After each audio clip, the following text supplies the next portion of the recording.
Civil Guardia Zibilen elkarteak aurkeztutako errekurtsoa onartu du Espainiako Auzitegi Gorenak eta gaur bertan bera utzi du trafiko eskumena Nafarroako gobernuaren esku uzteko Espainiakoak onartu zuen errege dekretua.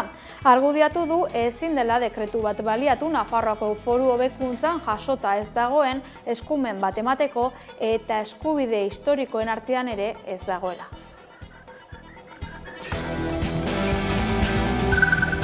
Nafarroako gobernuko presidente Maria Txibitek baina trafiko eskumena bereganatzeko asmoa berretsi du eta azaldu du alderdiekin hitz egiten ari direla beste formula bat topatzeko.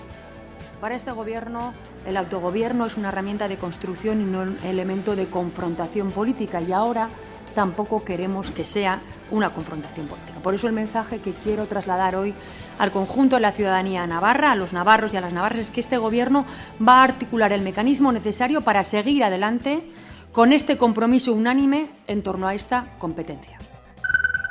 Ekonomian zein berri dugu Paul Elizondo. Bizkaia, Gipuzkoa eta Araban azpikontratatutako osasun garraioko langileek greba mugagabeari ekingo diote astelehen honetan otsailaren 19 elak, labek, UGTek, Komisiones Obrerasek eta ESKak deituta, batik bat Osakidetzako langileekin homologatzea eta erosteko ahalmenaren galera berreskuratzea eskatzeko. PPek gehiengo oso irabazi ditu berriz ere Galiziako hauteskundeak, Galiziako bloke nazionalistak emaitza historikoa lortu duen arren.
Gabon guztioi, 8:30 pasata heldu zaigu albistegiari heltzeko unea. Ekonomia gaietan Euskal Lan esparru propioaren edapenari ekiteko jokaleku berri bat aldarrikatu du LAB sindikatuak. Tokian tokiko lan hitzarmenen lehentasuna ezartzetik harago doazen urratsak nahi ditu sindikatu abertzaleak. Bide horretan partekaturiko Euskal Agenda propio baten beharra nabarmendu du.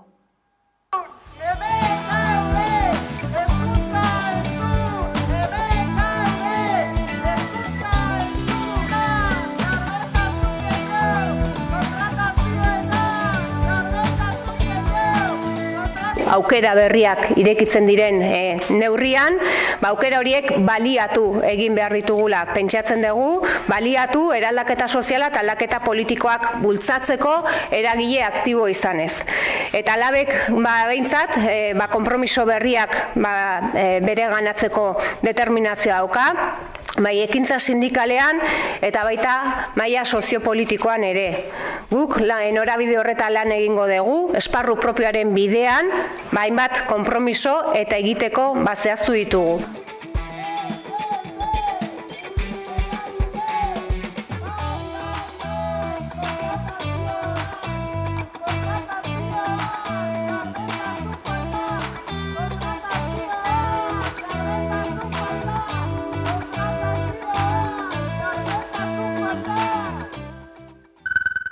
Langileen aldarriei helduz, Gipuzkoa, Bizkaia eta Araban azpikontratatutako osasun garraioko langileek greba mugagabeari ekin diote gaur. Sindikatuek arrakastatsutzat jo dute gutxieneko zerbitzuez ketxu diren arren.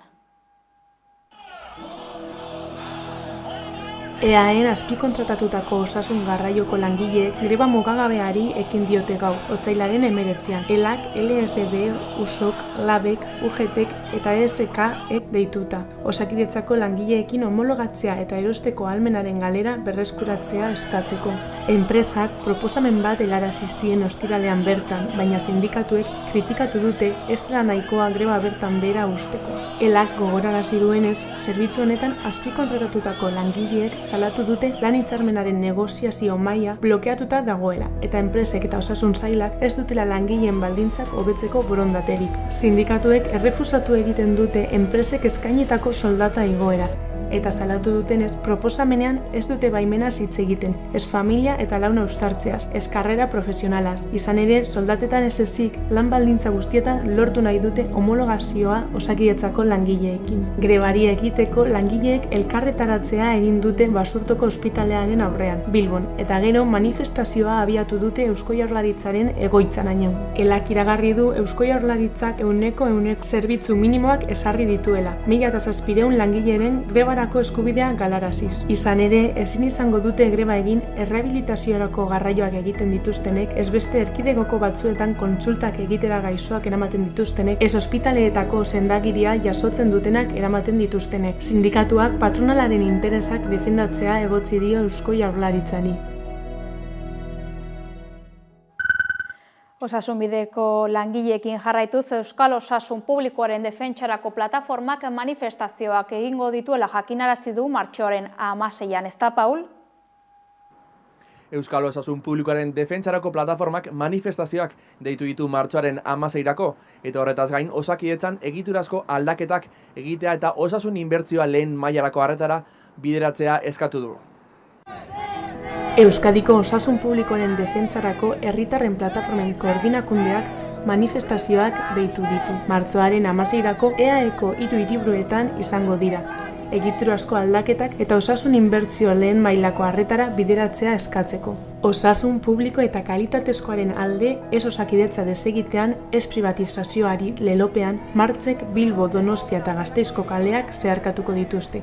Kalitatezko osasun publikoa defendatzeko. Koordinakundeak ohar batean kalera irteteko deia egin die herritarrei eta defendatu du osasun arreta publikoa unibertsala eta kalitatezkoa. Oinarrizko eskubidea dela eta Euskadin nabarmen urratzen dela lehen mailako arretaren narriaduragatik murrizketa eta privatizazio politiken ondorioz. Osakidetzaren desegiteak, privatizazioak eta murrizketek ondorio kaltegarriak dakartzatela salatu du. Baita irisgarritasun arazoak ere pertsona guztientzat bereziki egoera ahulenetan daudenentzat oso kezkagarriak direla. Egoera horren aurrean, osasun sistema publikoa indartzeko gizartearen eskaerei entzungor egitea eta osasun pribatua gizentzen jarraitzea egotzi dio Eusko Jaurlaritzari. Era berean, kritikatu egin du Osakidetzan iragarritako inbertsioak ez dituztela plantillak indartuko, eta ez dietela aurre egingo herritarrek egunero lehen pertsonan pairatzen dituzten osasun publikoaren arazo nagusi, erreal eta premiazkoei.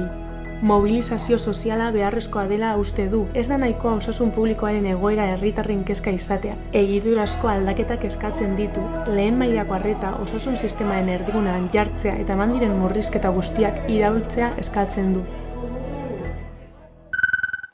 Gatazka batzuk hasi eta beste batzuk amaitu. Lanera itzuli dira gaur Tubisako langileak atzo Gasteizko udalarekin aurre akordioa lortu ostean. Otsailaren 10an hasitako greba mugagabea bertan behera ustea erabaki du Tubisako langile batzordeak zuzendaritzarekin akordioa adostuta gero. Langileen gehiengoak hori bai akordioaren kontra bozkatu zuen atzo egindako batzarrean. Hala ere kontrako bozkak 70% suposatu behar zuela zehaztu zuen batzordeak akordioarekin aurrera eginez. Gauzak horrela ba, 3 hilabetez luzatu den lan gatazkari amaiera eman zaio langileen aldarrikapen gehienak barneratzen eta bermatzen dituen akordioarekin. 9 egun eta gero Gasteizko hiri autobus zerbitzua normaltasunera bueltatu da astelenean langileek greba bertan bera uztea erabaki eta gero. Igandean, Tubisako langile batzordea eta zuzendaritzaren arteko akordioa adostu zen 3 hilabete luzatu den lan gatazkari amaiera emanez. Langileen 156ak akordio horren kontra bozkatu zuten igandean bertan egindako batzarrean. Hala ere, batzordeak greba bertan bera uztea erabaki du. Honekin jarraitzeko aurkako botoak 160 suposatu behar zutelaren konpromisoa hartu eta gero. Adostutako neurrien artean, 15 autobus berriren erosketa edo 12 langile berriren kontratazioa. Yo, como presidente de Tuvisa, tengo un acuerdo con los sindicatos que voy a cumplir, en el cual se establecen una serie de compromisos y una serie de mejoras en la empresa y en los servicios que, lógicamente, voy a implementar en el plazo más breve posible. Gauza korrela aldarrikatutako neurri gehienak barneratzen dituen akordioa lortu dute langileek. Zenbait lineatan autobus gehiago funtzionamenduan jartzea besteak beste. Neurri hauekin, zerbitzua zein lan baldintzak hobetzea nahi zuten langileek. Akordiotik kanpo geratu da hori bai, lanaldi osoa zenbatuko duen fitxatze sistema baten ezarpena. Langileen aldarrikapen nagusienetako bat izan da ere, ezinezkoa izan da honen inguruan adostea. Horren ordez, lanaldiak zenbatekoak diren kontrolatuko duen kanpo auditoria bat egiteko konpromisoa barneratu da akordioan. Tubisako greba amaitu berritan beste gatazka bat sortu da Gasteizen. Gizarte etxeetako langileek greba mugagabera joko dute. Asanblada egin ondoren Disporteki enpresako langileek adierazi zuten egoerak berdin jarraituz gero, otsailak 27an greba mugagabea deituko dutela. Lan baldintza hau salatzeko mobilizazioak ere egingo dituzte, enpresarekin duten kontratua desegiteko eskaera eginez. Honen aurrean, LAB sindikatuak otsailaren 26an langileek soldata kobratuko dituztela adierazi du. Honako hau ez bada betetzen, otsailak 27an langileek grebari ekingo diote. Disporteki Arabako udaletan kirol instalazioei buruzko zerbitzuak ematen dituen enpresa da. Azken urtetan, hainbat gatazka izan dituzte langileekin, izan ere, nominak berandu ordaintzen dutela salatu dute langileek. Hilabete erdian, oraindik soldata kobratu gabe daude, naiz eta hitzarmenari dagokionez, hilaren 7 da atzeratu daiteken data muga. Enpresa honetako plantilla 150 langile ingurukoa da, eta gabonetako parkeak, ekitaldietako materialak, kirol zerbitzuak, instalazioak, ikastaroak edota ingurumen zerbitzuak kudeatzeren ardura dute. Enpresa eta udala gatazka saihesten ari diren bitartean, langileak dira egoera honen aurrean pausua eman dutenak. Mundu hiperkonektatu honetan gero eta zailagoa da etengabeko interakziotik ez egitea. Edonoiz komunikatu alizateak alde onak badituen arren desabantaiak ere baditu. Esaterako pantailak eta etengabeko interakzioa atzean ezin uztea. Eta hori lan mundura ere iritsi da. Azken berrien arabera Nafarroan enpresek ez dute deskonexio digitalerako eskubidea betetzen. Ikusi. Datu pertsonalak babesteko eta eskubide digitalak bermatzeko legea indarrean sartu eta 5 urtera, Nafarroko enpresa gehienek oraindik ez dute arautzen beren langileen deskonexio digitalerako eskubidea. Araudi horrek langileak dituzten enpresa eta erakunde guztiei eragiten die. Negoziazio kolektiboaren esparrura iritsi da dagoeneko, baina ez da aplikatzen ari lantoki gehienetan. Erakundi gutxi daude araudia betetzen dutenak. Beste batzuk protokolo bat kopiatzen dute eta ez dituzte prestakuntza ekintzak definitzen. Are gehiago, batzuek beren hitzarmen kolektiboetan aipatzen dute, horrek dakarren guztia martxan jarri gabe. Azaldu du Itziar Rodriguez Purroik, zuzenbidean lizentziatua eta TICNako kudeatzaileak. Izan ere, 2023ko maiatzaren 10ean sinatutako enpleguaren eta negoziazio kolektiboaren aldeko 5. akordioan deskonexio digitalerako eskubidea jasotzen da. Lanalditik kanpo teknologia berriak erabiltzeko mugagisa langileen atsedenaldia, jaiagunak eta oporrak bermatzeko. Araudia errealitate batetik sortu da, eta helburua da teknologia berriekiko jokabideak eta konpainien barruko erabilera ez inbaditzailea arautuko dituzten barne protokoloak lortzea. Errealitate horrek ez die enpresa handiei bakarrik eragiten, protokolo bat egitera behartuta baitaude. Enpresa txiki eta ertainei ere eragiten die. Izan ere etengabeko konektibitatea dela eta langileen artean atsedenik ez izateak estresa, depresioa, akidura eta antsietatea ekar ditzake. Kasu bereziki larrietan horiek kontingentzia profesionalagatiko bajak ekar ditzakete. Aldi baterako kontratuetan geroz eta iruzur gutxiago egiten dira. Legegintzaldiaren balantzea egin du gaur Euskal Autonomia Erkidegoko lan ikuskaritzak eta Elena Pérez Barredo sailburu ordeak azpimarratu du zer lan egiten duten gisa horretako kontratazioen berrikuspenetan. Azaldu duenez, enpresak behartu dituzte aldi baterako 33.617 kontratu mugagabe eta lanaldi osoko bihurtzera. Azken 4 urteetan berrikusitako 98.000 eta 219 kontratuen 118 dira.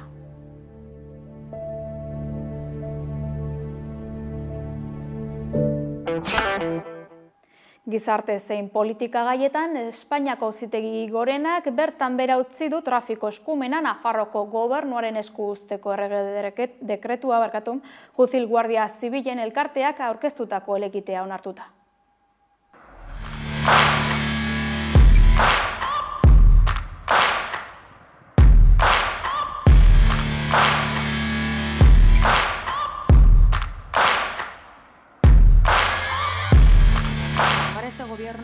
El autogobierno es una herramienta de construcción y no un elemento de confrontación política, y ahora tampoco queremos que sea una confrontación política. Por eso el mensaje que quiero trasladar hoy al conjunto de la ciudadanía navarra, a los navarros y a las navarras, es que este gobierno va a articular el mecanismo necesario para seguir adelante con este compromiso unánime en torno a esta competencia.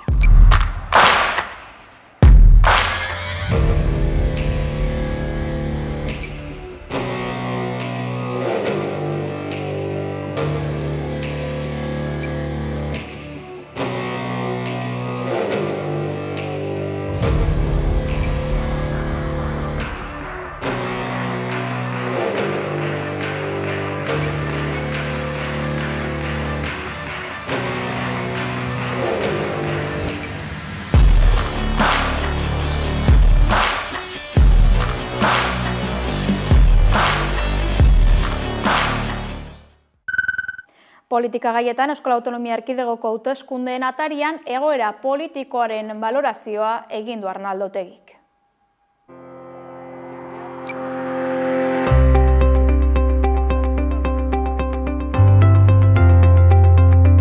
Baina siglatik haratago, zein izanen da, eta horretaz antizipazio lan egingo dugu, zein izanen da ziurtasun osoz herri mandatua Araba, Gipuzkoa eta Bizkaia. Sortuko den parlamentu horretan, gehiengo oso nabarmena, 70tik haratago jungo den gehiengoa, nazionalista, abertzalea, independentista eta soberanista izango da.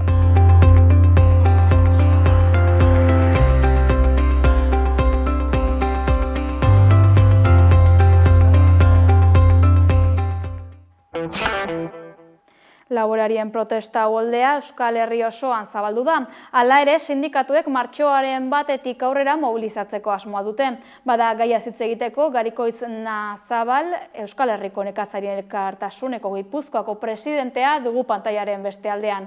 Arratsaldeon, Garikoitz. Bai, arratsaldeon. Duela astebete justu heldu ziren nekazarien protestak Gipuzkoara, nola definituko zenuke nazioarteko protesta uholde hau? Bueno, nik uste badala betetzen, akumulatzen fundan, tensio eta haserrea handi baten ondorioa, baina alaberri iruditzen zait oso nahastuta dabilen burruka bat, mobilizazio dinamika bat, batipat gauza zurik eta beltzak ez, eta ez da erresa askotan esplikatzen nola bizitzen da noiz, eta entzuten dituzun mezu batzuk, astakerik iruditzen zaizkizu eta beste batzukin, era bat ados egon zaitezke. Eta dana zaku berdinen sartu izaten nahi da, eta hori ez da erres ulertzen.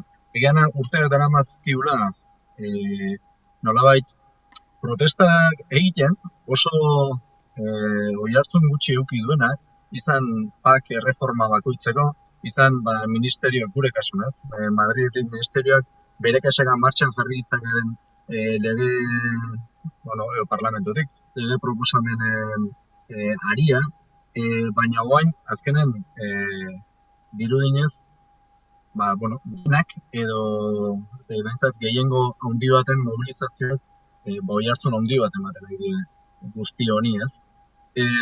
Eta alaber kezka puntu batekin ikusten duguna da, komplikatu egiten dola, askotan mezue eta mezu horren hartzailea zehazten.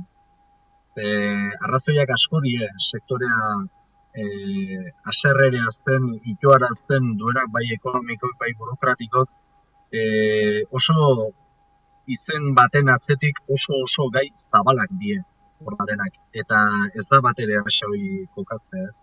Orduan, nik uste dala leherketa bat akumulatzen zikon tensio izugarri batena, eta nola baite pixkanaka hiltzen, itxotzen, sektore bat.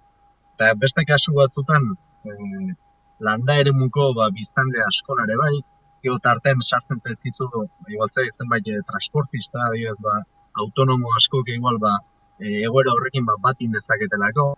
Ez dakit, nik uste gauza asko egila nahazten, baina egon ezin bat, nabarmena bada hola, sufritzen egin guztikatik. Izan daiteke orduan, gauzak ez direla txuri edo beltz, eta aldarriak ere desberdinak direla. Bestalde, laborari izate horrek ere orokorrean batzen zaituzte. Zer da laborari izan da bizi duzuena? Hombre, laborari izan da batzen gaitu, baina Euskal Herrin bertane realidadeak ez die berdinak Euskal Herri ego puntako nekazari bat izan, edo berdintzat kantauri xuriko abertzaintzan jardunaz, realidadeak ez die berdinak. Eta estatu mailako kontestu egiten bazazte esanik ez.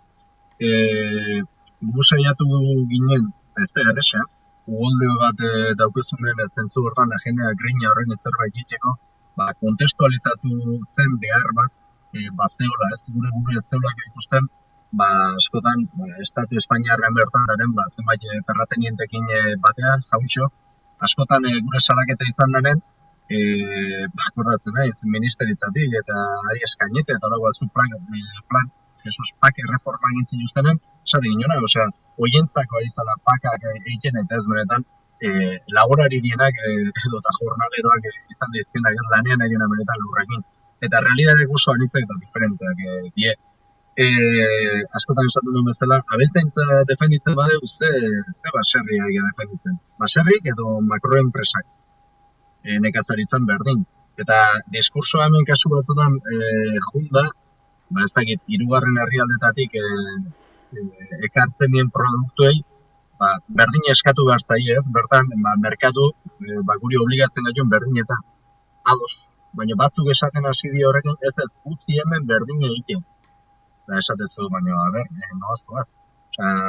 Ez da, horrekin ez dugu bat egiten bertatik, ez horren, importante irutzen zaitena da, gaur hemen sektorea aserrera zen, itoara zen, ekonomikoki itotzen duen arrazoiak bertatik, eta bertako irakurketa batetik jarri barra duzku mai gainen. Eta zoritxarrez aldarri orokor batzuk jendeak ulertu erresago dien, burokrazia egitotze gaitu eta ekonomikoki honek ez du ematen, baina goazen zehaztea bakoitzak responsabilitateak zerdien maila otan, ez?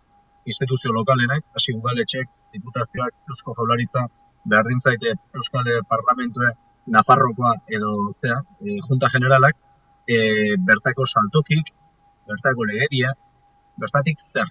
Eta egirana da, adierazpenak egitea oso pompoxoak gehatzen dienak, sektorekin bai arrazoia emanez, baina ez da gure eskumenekoa askoen ez errepikatzen hori, zati ikusten da egia baita, horako gauza gertatzen diela, eta gauza asko dare hemen gure eskumenetatik indaitizkenak, bai herritarren aldetik hasita, konsumitzailetik, ematen bakoitzak bere papela badaukulako, eta noski agintari politiko mailan, alderdi politiko mailan, eta abar, ez.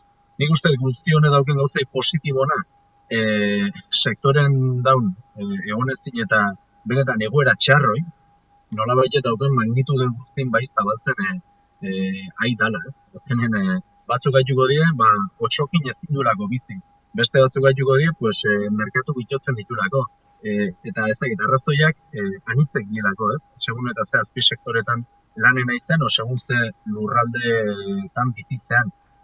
Baina azkenen hoixe da. Ez inbizi, geroz da burokrazi gehiago, geroz eta margen gutxigo, eta azken baten normatiba batzuk, makro guztiategiak bakarrik bultzatzen dituztenak, eta baino, ez dakio nondi datuzten legez, baino gero bertako teknikarik inspekzio bat dituztenen aplikatzen dituztenak, eta orduan, horren ikustez, asko daula egiteko kate maila guztitan.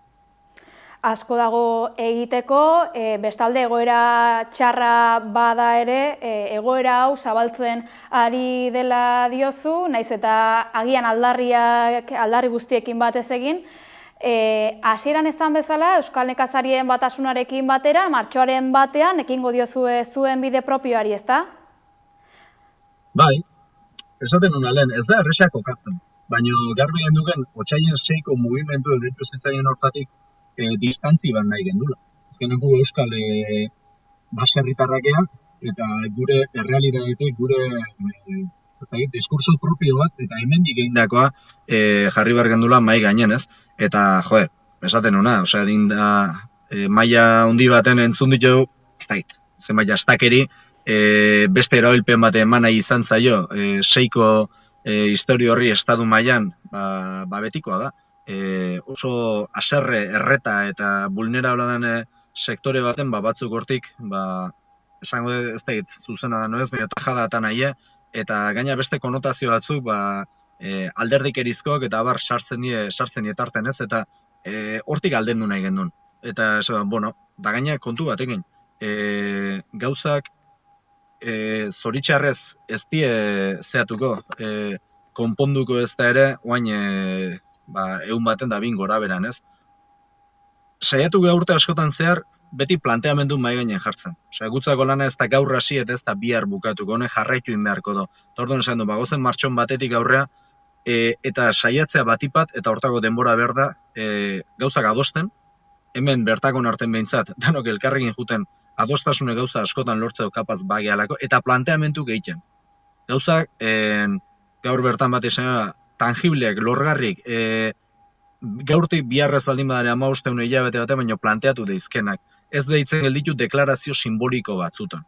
Eta hortako esan, goazen egutegi bati hasiera ematea, naiz da, indien mobilizazio, bai Bilbon, Araban, Iruñan, eta abar, gero goazen baita ere elkarrekin, guk Gipuzkoar bezalare gure diferentziak eduki ditzakegu egunerotasun marko normatibon ikuspuntutik, kerasken gauza asko foralak dilako.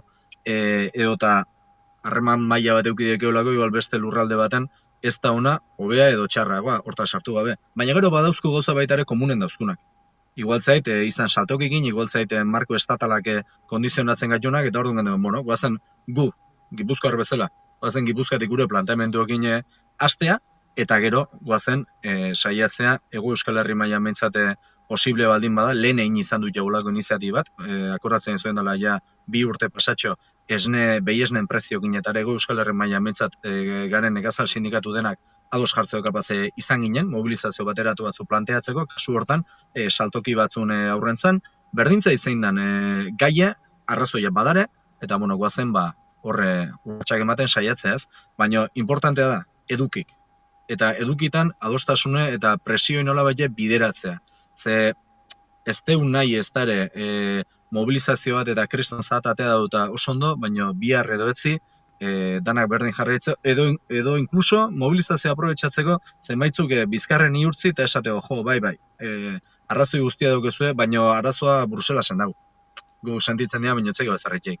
Eta uste dut hemen, bai, gobernatzen nahi dienak eta oposizion darenak, zer esan handi daukela, hemen sektorekin azkeneko 2-3 hamarkadatan gertatzen nahi dana beste bide baten jartzeko, ez? Eta hor, esaten bezala erderaz, estaremos condenados a entendernos, baina puntue bilatu beharko ditu. Eta bakoitze bere ondarralea ekarpenoi egin beharko do. Bestela, herri honetan elikadura burujabetzaz asko itzein daiteke, baina baserritarrik gabe elikadura burujabetzaik ez dau. Eta erreleboik ez baldin badau, eta sektore hau ez dalako erakargarrik gazte askontzako, lehen aipatzen dituen arrazoi joitenagatik, ez? Orduan, guazen bideoia lantzea. Zati ez egun batena bukatuko, eta orduan hor konstantzi bat beharko du. Aldarren edukia argi duzue beraz, eta gainera antolaturik zaudete, Gipuzkoako laborarien egoera eta aldarrikapenak jaso ditugu da, amaiera emango diogu elkarrezketari, mila esker Garikoitz eta zorteon. Eskerrik asko zuen, zari ezinbeste zate konponbide hortain gure hautsai altavoz behar bateko egiteko. Elkarrezketa honekin, albiste labur batera egingo dugu paso, laster gara bueltan. Kaixo, Isabel Olortua naiz, basozaina naiz, baina hemen Zubirin lan egiten dut, Aezkoa Kintorrealeko demarkazioan.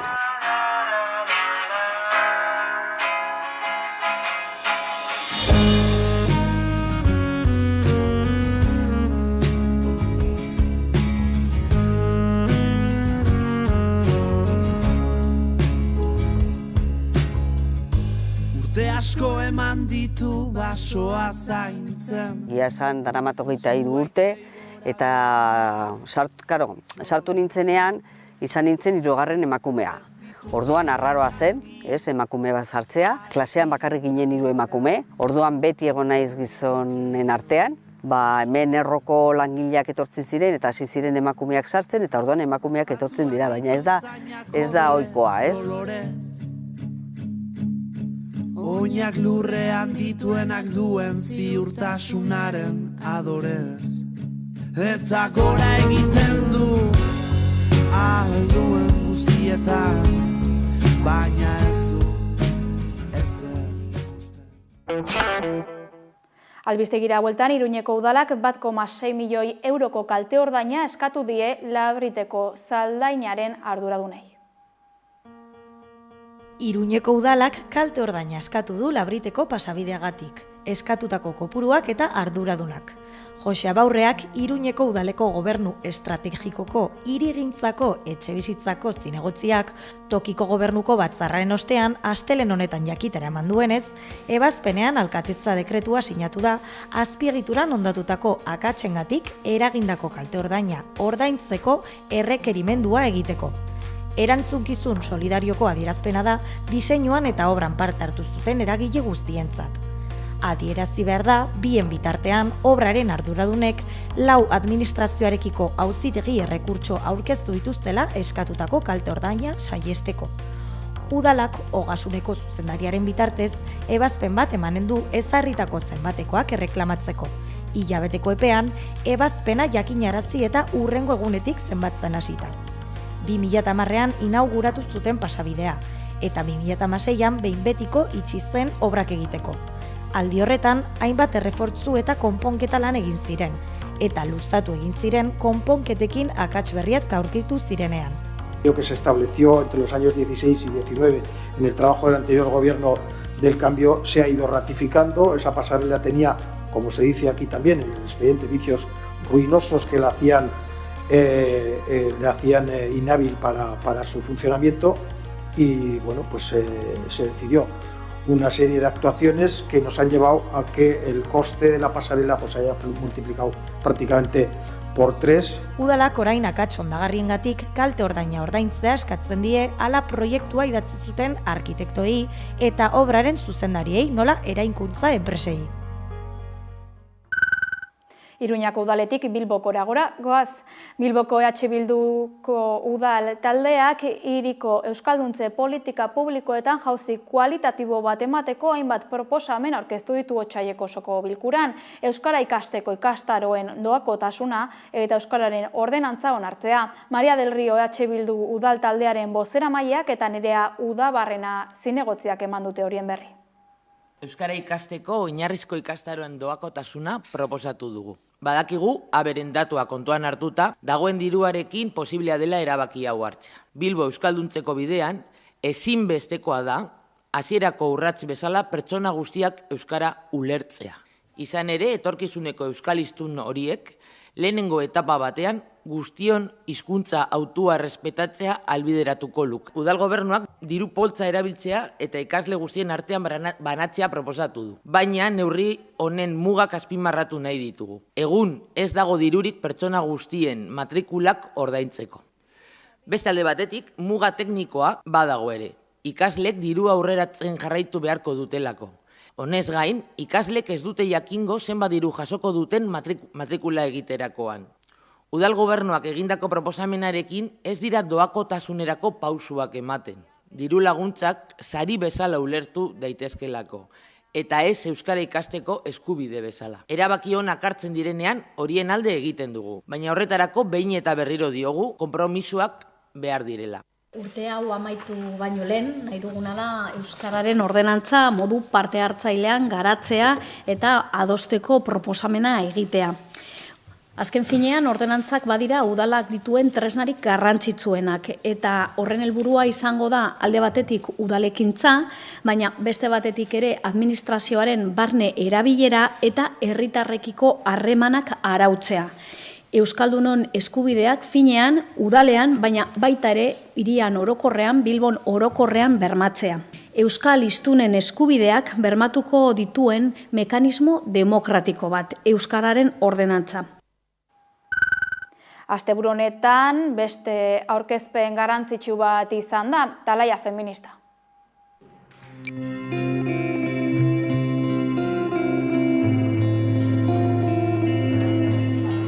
Alde batetik, ongizatearen privatizazio prozesu argi batean murgilduta gaudela, gure bizitzak guztiz daudela merkantilizatuak eta familiarizatuak eta beraz horren aurrean alternatibak ere ikitzeko bidea ere hortik doala, hau da desfamiliarizaziotik eta desmerkantilizaziotik. Beste alde batetik, krisi klimatikoa ez dela abstraktuan gertatzen ari den zerbait, baizik eta hemen eta orain eraginak dituena. Baina, txanponaren beste aldean edo badagoela erresistentziak eta alternatibak artikulatzeko indarra, greba feminista orokor batetik gatoz. Mugimendu feministak erakutsi du bai sujetu ezberdinen, bai borroka ezberdinen arteko artikulazioak egiteko gaitela, konfluentzia espazioak eraiki dira 2023an, eta zentzu horretan ere borrokarako grinez eta esperantza ere bai.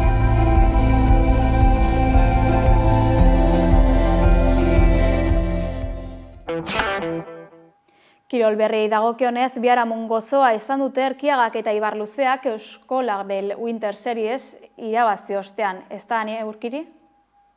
Kaixo, oraindik ere atzo Gernikara hurbildu zirenak segurazki bertan bizitakoak gogorarazten egongo diala.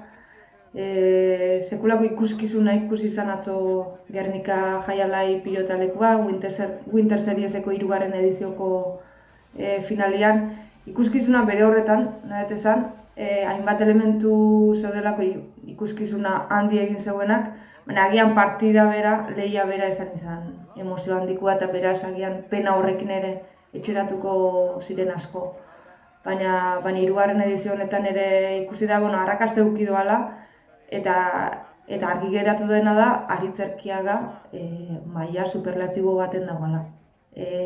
Oraingoz aurrelaririk onena da, ez soilik agian aurrelaririk puntistarik onena edo forma honean dagoena dela erakutsi zuen atzo ere Izpasterkoak. Winter Serieseko 2. txapela eraman dugu, lehendabiziko edizioari irabazi zuen, lehendabiziko edizio hori agian Oiartzunaldetik apalagoa izan zen eta beraz nik uste eta atzo demostrau zoala azken 2 urteetan erakusten dagoen maila izugarria.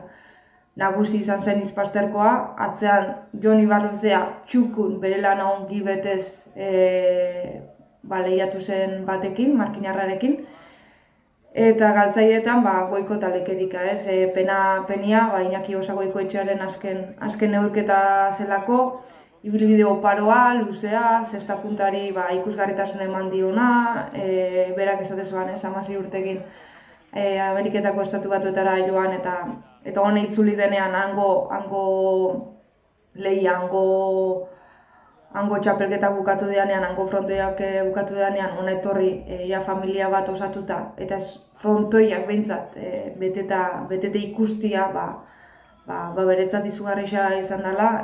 Pena ezin izan zoala txapel batekin bukatu ibilbide oparo hau, baina agian pena gehiago dakau guk, berak baino, horrela esan zoan, pena ikestakala atzo galdu izanagatik, motxila handi bat askatu zoala, presio ardura eta erantzukizun motxila bat, hori, zesta puntari emateko behai eman diona, berak esaten dugu asko eman diola zesta puntak, eta atzo bentza, motxila hori askatu zoan pilotalekuan, agian frustrazio gehiago egiko dugu unai lekerikak, Goikoren bizkar zain izan da, Winter Serieseko 3.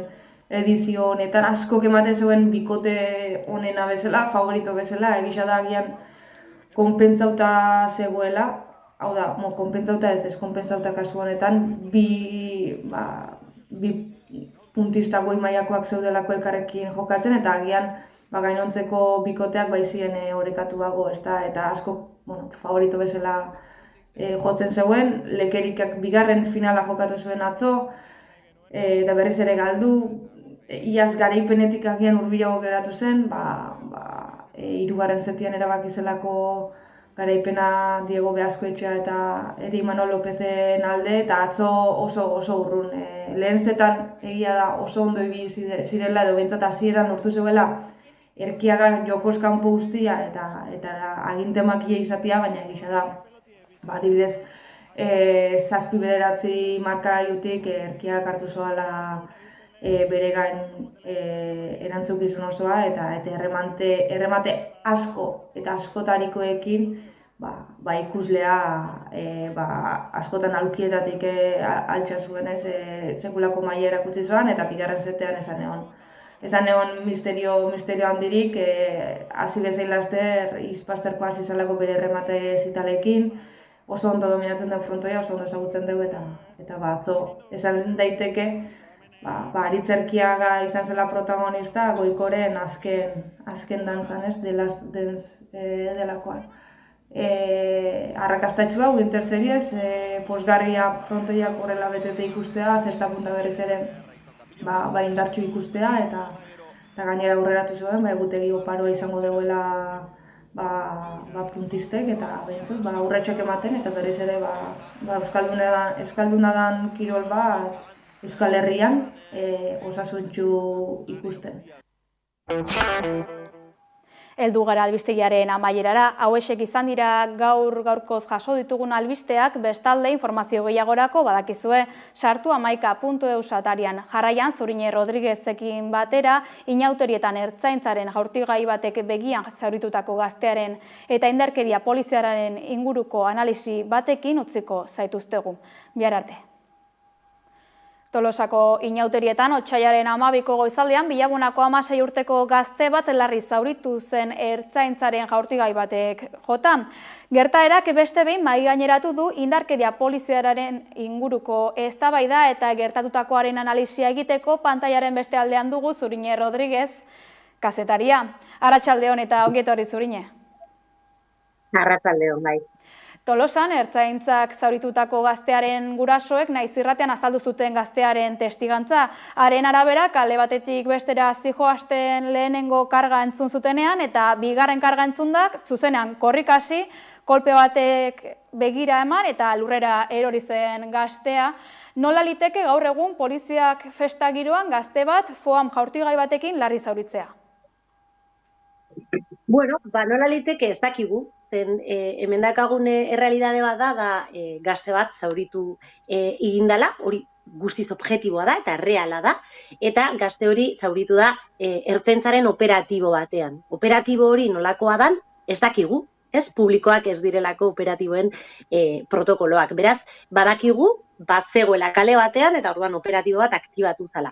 Pentsa genezake oroar gaizki eginda dagoela, leku hain txiki batean, horrelako operatibo bat martzan jartzea arriskutsua dela pentsa dezakegu, eta ondorioak hala erakusten digute, zauritu badaukagu mahai gainean, baina errealitate bat da, momentuntan ertzaintzak dakan protokoloak horrelako operatiboak noiz aktibatu behar diren jakiteko eta benetan ondo aktibatuak egon diren jakiteko ala ez, nolan egiten den ez dakigu. Publikoak ez direlako eta eskuragarriak ez direlako, ez? Eta hori transparentzia falta bat bada eta deskonfiantzara eramaten gaitu, ez? Gainera dakigun gauza bat da, ez? Gazte hau foar jaurtigailuen batengatik zauritua izan dela, eta hori ez da lehenengo aldia, horrelako zauriak egoten direla ez da lehenengo aldia. Euskal Herrian, 2009 Bilboko manifestazio batean beste pertsona bat ere zauritu izan zen jaurtigailu berdin hauekin, eta 2021 batean Donostin, ez? Gauza bera gertatu zen, beraz, hemen dakaguna da, errealidade bat, da, gazte bat zauritua izan dela ertzaintzaren operatibo batean, operatibo horren inguruan ez dakigu ez, beraz, ez dakigu impunidadea dagoen, ondo eginda dagoen, edo ez dagoen ondo eginda, eta bestetik hirugarrenik, hau ez da lehenengo aldia, ez? 3 faktore hauek kontuan izan da, nik uste gauzak badirudi gaizki eginda badaudela, ez? Eta momentu honetan, zauritu eta biktima bat badaukagu modu objektiboan. 3 puntu aipatu dituzu beraz, lehenengoan protokoloa aipatu duzu, zein da zehazki ertzaintzak horrelako egoeretarako duen protokoloa? Ez dakigu, badakigu ez, ertzaintzak badaukala segurtasun aldetik protokolo batzuk, eta batzutan ez, aktibatzen direla, eta ez, baina noiz, nola, eta ze kondiziotan aktibatzen den, ez dakigu, ez? Eta adibidez, ni beste egunean entzuten nion Jon Olano berriako kasetariak, esaten zula, berak eskatu intzula, ez? Berriak eskatu intzula protokolori ikusteko oposizioak ere eskatu du, baina ez dago zuregarri, ez? Eta, gobernutik edo Eusko Jaurlaritzak argudiatzen dana, da, konfidentaltasun kontuengatik ezin dela publiko egin. Beraz, ez dakigu ze kasutan, orduan niri bai gustatuko litzaidake hemen, ez, eztabaidatzea edo analizatzea ea ondo aktibatu den ala ez, baina ez dakagu informazio hori, ez, eta orduan ez dakigu. Protokoloa... Hala ere... Bai, markatu. Hala ere, eta hau biziki importantea da, dakigun gauza bakarra da, gazte hau izan zala zauritua foar jaurtigailu batzuen gatik, eta momentu honetan, bai, Eusko Jaurlaritzak orain dela denbora litxo bat teknaliari eskatu zion txosten bat pixkat, ez? Jaurtigailu hauen eduki ditzaketen ondorioak aztertzen zuena, eta badakigu jaurtigailu hauek ez direla hilgarriak, baina badaukatela izugarrizko ondorioak, ez? Adibidez, 10 metrotan uste, hemen ez dakat apuntatuta, ez? Baina 10 metroko distantzian hilgarriak dira, 50 distantzian zauri erreversibleak eragin ditzake, orduan, badakigu ezin direla edozein esparruan erabili, eta dakiguna da, erabili izan direla kale estu batean, ez? Beraz, pentsa genezake momentu horretan ezin zirela erabili, eta orduan protokoloaren kontrako operatibo bat edo akzio bat izan zala. Baina berriz ere protokoloa ez dakagu, ez digutelako ematen, eta orduan ez dakigu nola izan den operatiboa. Egia da, Eusko Jaurlaritzak esan duela ikertuko duela eta ikertzen da biela, baina hemen gure mamu guztiak pizten dira, zeren Inigo Cabacas-en auzia dugu buruan, eta oso ondo dakigu, horrelako kasuetan, ze puntura arte benetan ikerketa hori integrala dan, estrukturala dan, edo korporatismo poliziala pizten dan. Orduan, normala da deskonfiantza, ez bakarrikan, gure sentimenduengatik, baizkera objetiboki, badiktugulako santzuak deskonfidantza hori egoteko, ez? Foam jaurtigailuak aipatu dituzula, beste herrialde batzutan, adibidez Katalunian, debekaturik daude horrelako jaurtigailuak, ez? Azkenean, hilgarriak ere badirelako. Bai, gaina teknaliako txosten horretan jartzen du oso garbi, ez? Goma pilota baino hobeagoak eta kakotzen artean ipintzen direla, baina hori ez du inolaz ezan nahi ez direnik arriskutsuak, ez? Munizioa da eta badira errepresiorako lanabesa, orduan oso modu zehatzean eta oso justifikatua egon behar da bere erabila. Berriz ere ez dakigu, protokoloa ez dakigulako, ea justifikagarria den ala ez, baina pentsa genezake berriz ere ez, non gertatu zen jakiteko. Kataluniako protokoloa aldiz, bada publikoa, bertan polizia ereduko inguruko eztabaida batean modu transparentean egintzalako publikoa, baina momentuntan Euskal Herrian edo EAen ez dakigu protokoloa. Hainbat elkarretaratze egin dira indarkeria poliziala salatzeko eta horietan gaztearen aitak hainbat adierazpen egin ditu, horien artean hurrengo hau segurtasunaren bermatzaile behar duenak eragin zituen ondorio atzera ezinak. Zein da egun dugun segurtasun edo polizia eredua?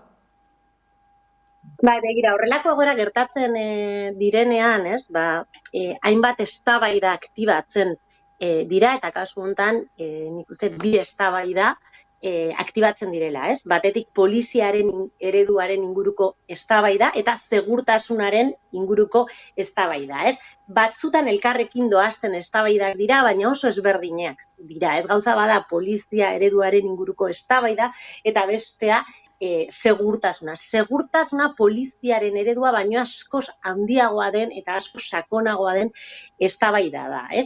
Egia da poliziaren ereduko eztabaida mahai gainean degula eta, bueno, nik uste erantzun behar diogula, erantzun behar dugun galdera xera da, ez? Zertarako behar dugu polizia eta zenolako polizia behar dugun, ez? Eta nik uste hemen batzutan erratzen ari gadela eztabaidan, nik behin baino gehiagotan entzun dut, ez? Polizi demokratiko bat behar dugu, euskalduna, gertua, eta hori interesgarria izan leke, baina kontuz ibili behar gara eztabaida honekin, polizia bada beti errepresiorako indarkeri bat, eta ez da herritarrak zaintzeko erramienta bat, ez? Errepresio eta violentziaren kontrola eta monopolioa eukiko du beti. Hemen niretzako interesgarria den eztabaida ez da ereduaren ingurua, baizik eta polizien funtzioen ingurua. Alegia, ze funtzioak bete behar ditu polizia, noiz, nola eta zertarako, eta honi heldu behar diogu. Eta ni hemen klabe bat emango nuke, eta da, polizia ez da gertua izan behar, behintzat autonomikoa den polizi hori, poliziak bermatu behar ditu beti ere giza eskubideen urraketarik ez egotea. Alegia, polizia ezin du giza eskubideak urratu. Eta momentu honetan, ikusten ari garen operatibo askotan, giza eskubideen kontra egiten ari da. Polizia, beraz, dakagun polizi eredu hau, bete dituzten funtzioak, ez dira demokratikoak. Hori ez du inolaz ere esan nahi, poliziak izan behar den guri zaintzeko kuerpo bat, ez? Azken finean polizia da, ez? Eta hori errealidade bat da, ez? Poliziak badaka funtzio batzuk eta guzti horiek oso kontrolatuak izan behar dira. Hortaz, hitz egitea polizia oso gertua eta gure alde dagoen gorpua dela, nik uste batetik bestera eztabaida oso handia dagoela, ez? Eta gero bestetik badago segurtasunaren inguruko eztabaida, ez? Eta hori polizia eredutik haratago doa, ez? Eta da, edo sortu behar ditugun galderak dira, ez? Nola sentitzen gara seguru, ze berme behar ditugu benetan gure bizitzak seguruak izateko, eta adibidez horren inguruan baitz egin behar dugu, bai, seguridade polizialaz, baina baita etxe bizitzaren inguruan, generoaren inguruan, dekolonialidaren inguruan, edo bestelako inguruan, ez? Baina egia da, ez, horrelako egoerak pizten dituela berriz ere horrelako eztabaidak eta beharrezkoak dira eta ereduak mahai gainean ipini behar ditugu. Segurtasunaren eta polizia ereduaren inguruko eztabaida gurera ekarriz, horrelako egoerek berriz mahai gaineratzen dute konfiantza, ez? Poliziarekiko dugun konfiantza hori. Inigo Cabacas aipatu duzu, oraingoan Tolosan izan da gertaera eta aurrera begira zer da espero duguna? Nola konfia dezakegu horrelako egoerak ikusita? Bai, egia da, ez, dagoela poliziaren gana deskonfidantza itzela, kuerpoa, alegia polizia bera, eta deskonfidantza hori egiteko arrazoi asko dago, asko ikusi dugulako, baina hortik haratago doaen deskonfidantza da, ez? Ez da bakarrik poliziak zer egiten duten, edo zein lekutan, baizik eta poliziak dakan impunidade eta korporatismo polizial horrikiko deskonfidantza, ez? Poliziak batetik, modu oso excepzional batean horrelako gauzak egiten badu, deskonfidantza ez daka zentzurik, gauza da horrelako gauzak ez direla lehenengo aldia gertatzen direla, eta gertatzen direnean korporatibismo bat sortzen da, eta ikerketa falta bat sortzen da, Erkorekak esaten zuen ikertuko zula, eta egia da ikertzeko horrelako egoerak ikertzeko denbora behar dela, baina beste kasutan ikusi duguna da, eta Kabakas kasua ekartzen den nik uste importantenetariko bat izan dela, ikusten duguna da, impunidade hori badagoela, horrelako gertakariak sortatzen direnean, debalde ateratzen dela batetik, eta gero ez dagoela eraldaketa bat edo iraulketa bat modelo berari, edo orduan deskonfidantza normala eta logikoa da, badagolako arrazoiak, eta nik uste zentzu honetan, ez diogula bakarrekan poliziari begiratu behar, baizik eta segurtasun sailari, kasu hontan, ikerketa bat abian dago, edo hori badirudi, ikusi beharko dugu benetan ikerketa hori transparentea den edo ez, nola ematen ari den ikerketa ez dakigu, zenolako mugimenduak emoten ari den, zenolako informazioa eta nik uste ezinbestekoa dela, transparentzia hori egotea batetik, gero ikerketa izan daiteke judiziala, baina ikerketa ere izan daiteke politikoa, Oposizioak kontrol politikoa egin dezake, kasu honetan egia da hauteskundeak datoztela eta sailagoa dela, kontrol politiko hori egitea,